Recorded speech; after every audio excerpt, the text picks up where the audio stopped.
ներկուսակցական ընտրություններ են, ներկուսակցական ընտրությունների վերաբերյալ գոյություն ունի կուսակցության վարչություն, որը որ կարող է վերահսկող հանձնաժողով նաև, որը որ կարող է քննել տվյալ գործընթացը։ Տվյալ գործընթացը քննվել է եւ տվյալ գործընթացի ընթացքում ես որակումները տվել եմ, վարչությունն էլ որոշում է համապատասխան։ Ներկուսակցականին եք այդպիսի բաներ անում, բա համապետականին ինչ էր կանել։ Ինչպիսի բաներ Դե են հիմա չեք բացահայտում, որ մենք էլ իմանանք։ Զանգել եք, ինչ եք ասել, որ կան ընտրեն ձեզ։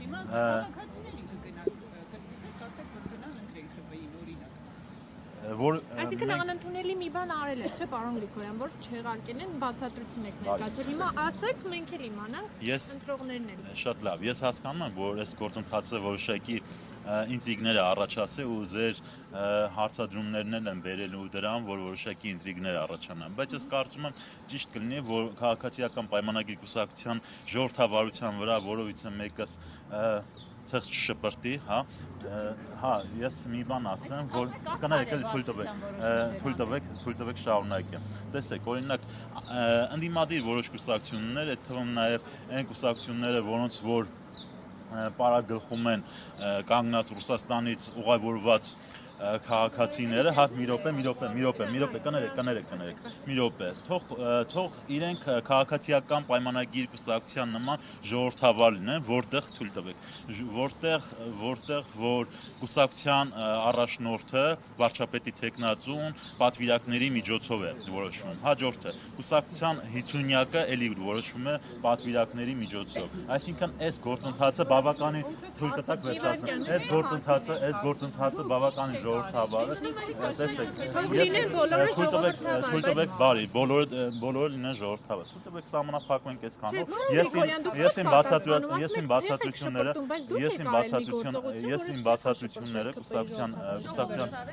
բացատրությունները կուսակցության վարչության առաջ եմ պարտավոր եղել տալ եւ տվել եմ եւ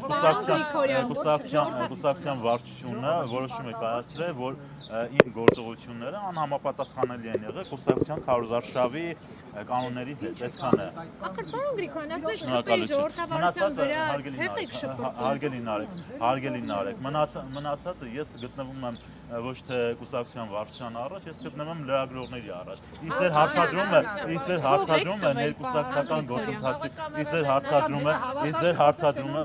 իսկ ձեր հարցադրումը կուսակցության ներքին գործընթացներին է վերաբերում։ Այսինքն, եթե իմ հանրային գործունեության վերաբերյալ լիներ ձեր հարցադրումը, սիրով հանրության առաջ ես պատասխանատու եմ, ինչը որ ես ավելի մանրամասն կներկայացնեմ։ Լսում եմ ձեզ։ Ներողություն, էլի, ձեր ընտրությունները համապետական ընտրությունների համար է կայացում, այսինքն դուք ներկուսակցական ընտրության ժամանակ թույլ եք տվել անթույլատրելի արարք, որի հետևանքով վարչությունը որոշել է, որ պիտի չմասնակցեք եւ հեռացրել է։ Հիմա ընտրողների մոտ կարող է առաջանալ հարց, այդ ինչ եք արել, որ հեռացրել են, որ իրենք էլ հասկանան համապետական ընտրություններում գնան ձայն տան, չտան։ Դուք կարծում եք, որ մենք օրինակ վատ հարց ենք բարձրացնում կամ ԿՊ-ի ժողովրդավարության վրա ցեղ ենք շպրտում։ Դուք եք շպրտել այդ դեպքում, եթե նման որակում եք տալիս մեզ։ Ես մի բան ասեմ, էլի, ձեր որակումները այնուամենայնիվ, էլի, բավականին ուռճացված են, այստեղ ժողովրդավարության մասին չի կարող խոսք գնալ, որ քաղաքացիական պայմանագիր կուսակցությունը առաջիկայում մասնակցելու է ընտրության եւ ընտրությունները, չգիտեմ, կարող է լավ չկազմակերպվել կամ մեկը մյուսի հետ կապ չունեցող հարցեր են։ Եղել են ներկուսակցական ընտրություններ, շնորհակալություն, թողեք վերջացնեմ։ Եղել են ներկուսակցական ընտրություններ, ներկուսակցական ընտրությունների վերաբերյալ գոյություն ունի հաշվիչ հանձնաժողով, գոյություն ունի վերահսկող հանձնաժողով, գոյություն ունի վարչություն դեպքը քննել է եւ գնահատական է տվել։ Եվ մի բան է ձեզ ասեմ, էլի, դուք կենտրոնացել եք անձի վրա, ես առաջարկում եմ ձեզ ոչ թե անձի վրա կենտրոնանալ, այլ երևույթների վրա, ոնց որ շնորհակալություն հեսա կանադառնալ, ոնց որ մեր հայտնիներից մեկն էր ասում են փոքր ուղեղները քննարկում են անձանց, միջին ուղեղները քննարկում են իրադարձություններ, մեծ ուղեղները գաղափարներ։ Հիմա հետեւաբար առաջարկում եմ ձեզ առանձին կասեմ, հետեւաբար առաջարկում այս հարցից փոքրինչ անդրադառնամ, եթե այլ հարցեր ունեք, որը որ գաղափարներին ավերաբերել, սիրով ես ձեզ Արտուր Հովհաննիսյանը ասում էր, որ գերթափանցիկ է։ Հստակ ասում եք, ինչ եք արել, որ ԿՊ Ժորժ ջան, ես ձեզ ասում եմ, ես ձեզ հստակ ասում եմ, այն ինչը որ քննարկվում է վարչության փակ նիստերում, վարչությունը եթե անհրաժեշտություն է համարում, դրա վերաբերյալ հրապարակում անում է։ Այն ինչը անհրաժեշտություն չի համարում, որպեսզի հրապարակի, չի հրապարակում նաև ոչ իմ եւ ոչ որևիցե մեկի կողմից։ Իսկ այսօր ինչի եք։ Դուք ամեն դեպքում զեղծար եք համարվում։ Ինչ երեսով եք գնալու քաղաքացու ԿՊ խնդրելու, որ ձեզ նորից ընտրեն։ Դուք զեղծար դեպքում եք։ Ես չգիտեմ, ձեզ ասեմ շնորհակալություն, թե վիրավորվում ձեր որակավորման համար։ Ես կարծում եմ ձեր որակավորումը բավականին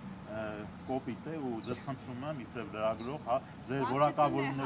ձեր որակավորումներում փոքրինչ զուսպ մնաք, վարչությունը որևիցե իր հաստատման կամ որևիցե հայտարարության մեջ որևիցե կուսակցականին որակավորում չի տվել, որ նա զերծարար է։ Ես կարծում եմ, որ վարչությունը ճշգրիտ է գտնվել իր գործողություններում եւ վարչության կատարած գործընթացի վերաբերյալ այլ ավելացնելու բան չունեմ։ Ես ինչ եք այստեղ, այդ մասին խոսեք անելիքներ։ Այո, իհարկե պատվիրակ եմ։ Եկել եմ ընտրության։ Ում ընտրեցիք վարչապետի թեկնածու։ Կարծում եմ պարզ է։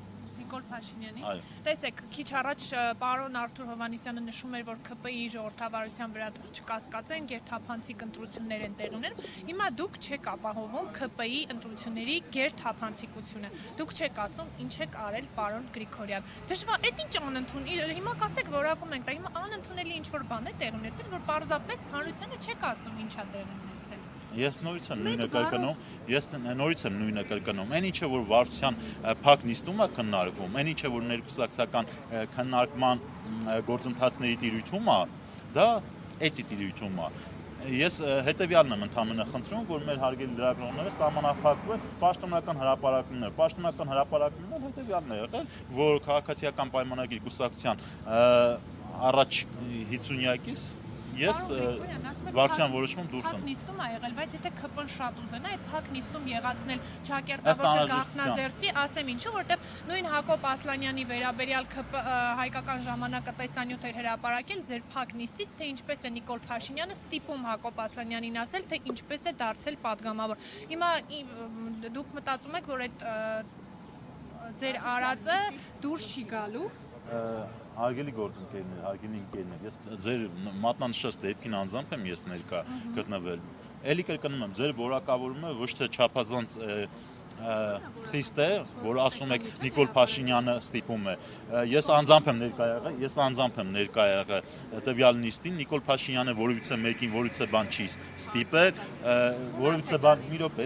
որևիցե բան չի ստիպել, դա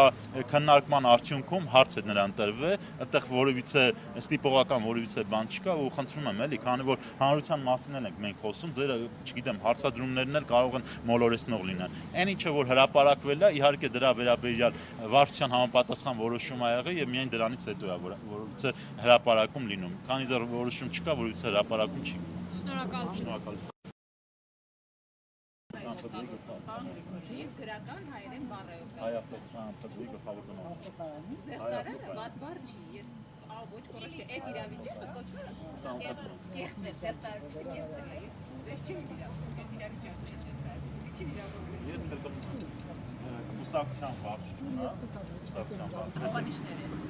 դպրոցում լավ է։ Կուսակցության վարչությունը իմ հայրերի մեջ տեսել է քարոզարշավի կանոնները։ Եք հա բան Գրիգորյան, սա Այսքանն է, այլ որակավորումներ կան, կարա փոքրիչ լինի, կարա վիրավորական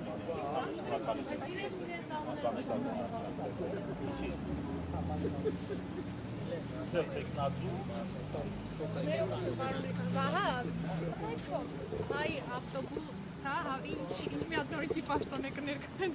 Հայ ավտոկայան ՀԲ գլխավոր Հիմա, տնօրեն։ այսինքն Կիլիկիա ավտոկայանը, մյուս ավտոկայանը, ձեր Սասունցի Դավիթը, ձեր ենթակայության ներքո են, չէ։ Հիմա կասեք Հյուսային ավտոկայանը նաև։ Ինչ է, չէ, գիտեք, ինչ են գտնվում անմխիթար վիճակում։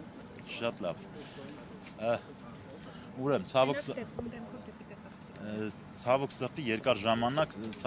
երկար ժամանակ հայ-ավտոկայան ՓԲ-ն մինուսով աշխատող,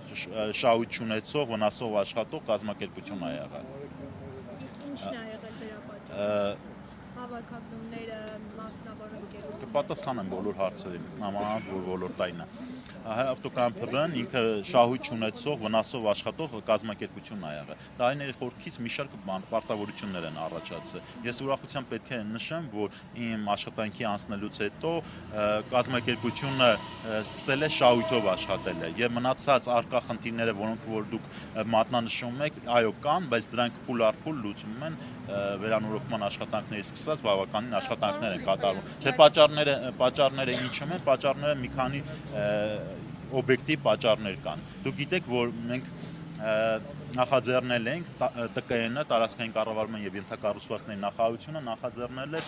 օրինակ եմ ասում, Արարատի մարզի մրցույթը, օրինակ Արարատի մարզի մրցույթում հաղթող ճանաչված ընկերությունը այդպես էլ մեքենաները չկարողացավ ներկրել, իսկ հայ-ավտոկայան ՓԲ-ի եկամուտների մի զգալի հատվածը փոխադրող ընկերություններից է ձևավորվում։ Հետևաբար, եթե չկան փոխադրող ընկերություններ, հետևաբար շահույթը չի ձևավորվում։ Սրանում է հիմնական խնդիրը։ Պարոն Գրիգորյան, քանի որ մարզային երթուղիները սպասարկող ավտոբուսները գազելներ են հիմնականում եւ օրինակ Երևանի քաղաքապետը գազելներին անվանում էր մահվան գազելներ, ձեր տեսլականը ինչպիսին եւ արդյոք առաջիկայում հնարավոր կլինի այդ մահվան գազելներից մարզերի ժողովուրդն էլ ազատվեն։ Արդեն մի քանի տարի է, որ անցում է կատարվել միասնական օպերատորի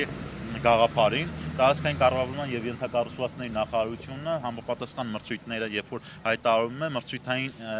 համապատասխան կարգ կա, որտեղ սահմանված է թե մեքենաները ինչպիսին պետք է լինեն, իրենց տեխնիկական բնութագիրն է սահմանվում եւ նաեւ սահմանվում է թե տարեթիվը ինչքան պետք է լինի։ Հետևաբար, եթե ձեր հարցը այն բանում է, որ մենք ակնկալում ենք, որ ձեր որակավորմամբ մահվան գազելներից պետք է ձեր մեկնաբանմամբ կամ ձեր հիշատակմամբ մահվան գազելներից պետք է մենք անջատվենք, ազատվենք, ես պատասխանում եմ այո, մակնիշը ոչ այդքան կարևոր է, ինչքան տեխնիկական վիճակը, ինչքան տարեթիվը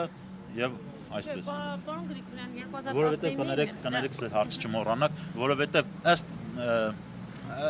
տեխնիկական բնութագրի տարածքային կառավարման եւ ենթակառուցվածքների նախարարության կողմից